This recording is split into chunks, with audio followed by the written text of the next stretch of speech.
शुभ नाम हो सर आपका? सोहेल हिंदुस्तानी। सुहेल हिंदुस्तानी, बहुत बहुत सुंदर नाम है सर आपका। क्या कहना चाहेंगे महाराष्ट्र में बीजेपी की इतनी प्रचंड जय जय महाराष्ट्र, जय हिंद। महाराष्ट्र का मैं गया था चुनाव में, तो वहाँ लग रहा था जो स्कीमें दी थी ना मायावती सरकार ने, बीजेपी ने, एक तो महिलाओं को ऑटो चलाने के लिए दिए फ्री, और बसों में 50%, जैसे यहाँ केजरीवाल जी ने पूरा डब्बा गोल कर दिया 100% करके, तो वो सवारी बिठाते ही नहीं। दिल्ली का कर दिया बुरा हाल केजरीवाल। तो महाराष्ट्र के अंदर क्या, रोडों का काम बहुत हुआ, शिक्षा पे बहुत अच्छा काम हुआ, और लोगों को ये लाडली बहुत चलाई महिलाओं के लिए, तो लोगों में एक जोश था। और पहली बार महाराष्ट्र में इतनी बढ़िया भारतीय जनता पार्टी की सरकार बनेगी नेतृत्व में, और डबल दोबारा आई सरकार, और लोगों को उम्मीद नहीं थी कि इतनी सीटें आएंगी। आप संजय राउत जी के बारे में कह रहे थे, ये लोग सवाल उठा रहे, कह रहे कि जनता के फैसले हो ही नहीं सकते ये। नहीं, क्यों नहीं हो सकते? जनता का मीठा मीठा कड़वा कड़वा थू। जब केजरीवाल जी जीत गए दिल्ली में इतने बहुमत से, तो उन्होंने मान ली अपनी जीत। इंडी गठबंधन ने झारखंड में जीत गए, तो उन्होंने गठबंधन ने मान ली। जहाँ जहाँ कर्नाटक में जीत गए, हिमाचल में जीत गए, हैदराबाद में तो वो अपना इस्तीफा दे दें। अगर मशीन खराब है या मशीन पे विश्वास नहीं है, अगर गड़बड़ होती तो कहीं भी गड़बड़ होती। 2 चुनाव है, 2 में एक जीत। हरियाणा में बीजेपी ने अच्छा काम किया था।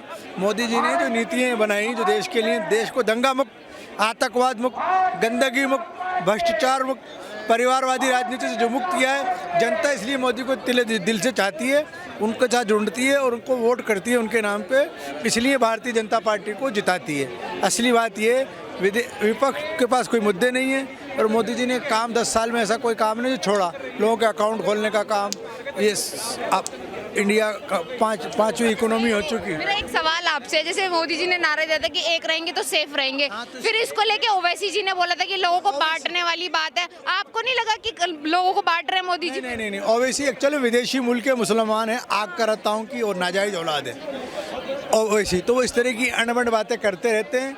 वो गुमराही और को लोगों को, कौम को, खास करके मुस्लिम कौम को फैलाते रहते हैं। उनका एरिया सिर्फ हैदराबाद है, उनको अपने एरिया में काम कर, पूरे देश में जहाँ लड़ते हैं, नेगेटिव बातें फैलाते हैं, नेगेटिव सोच रखते हैं, तो वो पुराने ज़माने की कई सदियों पुरानी बातें करते हैं।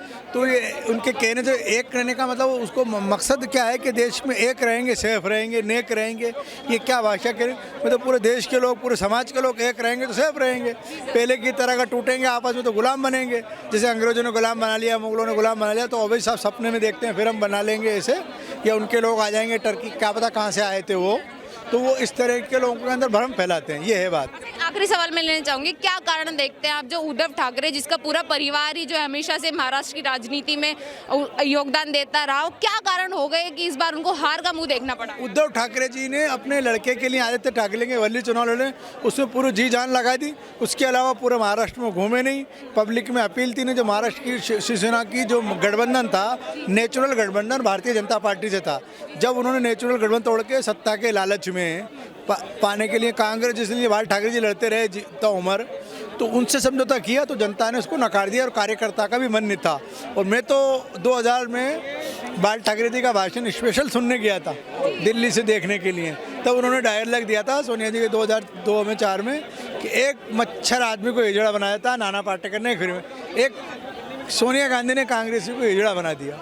तो ये बाल ठाकरे जी के भाषण था, तो उनका लोग फैन थे, तो लोग बहुत देश के कौन सा उस पार्टी को छोड़ के नीति से, रास्ते से भटक गए थे, तो लोगों ने उनको लात मार दी, उनकी पटरी लुढ़क गई। जी, एक सवाल मेरा है कि ऐसा कहा जाता है कि महाराष्ट्र के जो लोग हैं और बीजेपी को जो वोट देने वाले लोग हैं, वो सारे हिंदुत्व विचारधारा के, आप मुस्लिम समाज से आकर के भी आप समर्थन करते हैं? हिंदुत्व नहीं, वो राष्ट्रवादी विचारधारा के लोग हैं। मराठी औरंगजेब के सामने, शिवाजी औरंगजेब के सामने भी नहीं झुके, तो वो कांग्रेस के सामने और ये भ्रष्टाचारी लोगों के सामने कैसे रुके? उन्होंने बहुत लालच दिए, बहुत हथकंडे अपनाए, बहुत लोगों को तोड़ने की कोशिश, लेकिन टूटे नहीं, टिके नहीं, किसी के सामने झुके नहीं।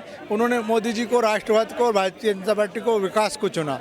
वो विकास में अड़ंगे लगाते थे, इसलिए हार गए, उनको मुँह की खाना पड़ी। जय हिंद, जय भारत। क्या कहना चाहेंगे सर, महाराष्ट्र में बीजेपी ने अलायंस के साथ मिलकर इतनी जो है प्रचंड बहुमत ली, कैसा महसूस कर रहे हैं आप? महसूस कुछ नहीं, सिर्फ यही है कि हिंदू ना बटा है ना कटेगा। अब तो अब हिंदू जाग गया है, हिंदू ने एकता का परिचय दिया है, तमाम सनातनियों ने एक होकर के वोट डाल दिया है और कह दिया ये तो एक शुरुआत है।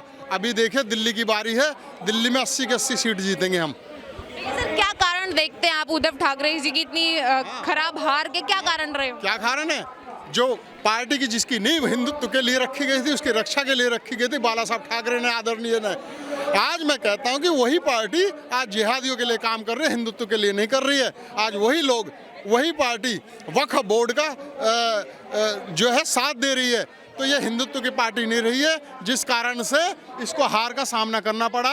और आगे भी देखने का इसका, जैसे आज कांग्रेस का 0 पे आउट हुई है महाराष्ट्र में, ये शिवसेना जो फर्जी आज बन के रह गई है, आने वाले समय में इसका कोई नाम लेने वाला नहीं होगा। सर, अपने आप को तो हमेशा से उद्धव ठाकरे जी का वंशज बताते हैं कि उनका बेटा हूँ, और फिर बोलते हैं कि हम असली शिव सैनिक हैं।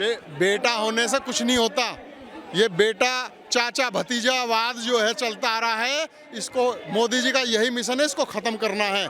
आज हकीकत में जो शिवसेना है वो शिवसेना नहीं रही है, जिहादियों की पार्टी रही है, ये मक्कारों की पार्टी है शिवसेना जो है। और आज मैं कहता हूँ मेरे ये मुस्लिम भाई सनातनी शेर है, सनातनी मुस्लिम है ये, इन्होंने वोट डाली है, महाराष्ट्र में भी डाली है मुसलमानों ने वोट, और जीत का ये ऐसे भाइयों की बदौलत। कुछ लोग हैं, जैसे अगर मैं विपक्ष की बात करूं, संजय राउत जी इस हार को स्वीकार नहीं कर पा रहे हैं, कह रहे हैं कि ये गलत जीत है, जनता के वोट हो ही नहीं सकते। ये जनता की नहीं है। अब हम इस बात को झारखंड में करने लगे, ये तो कोई बात नहीं। जब वो लोग हार जाते हैं, समझ गए, तो ईवीएम पे क्वेश्चन होता है, और जब जीत जाते हैं तो हमें तो स्वीकार है, क्योंकि हमें ईवीएम लाने वाले कौन है? हम नहीं लेके आए, भाजपा नहीं लेके आए, ये कांग्रेस पार्टी अलायंस यही लेके आए थे ईवीएम। आज उसी पे ये लोग क्वेश्चन उठा रहे हैं।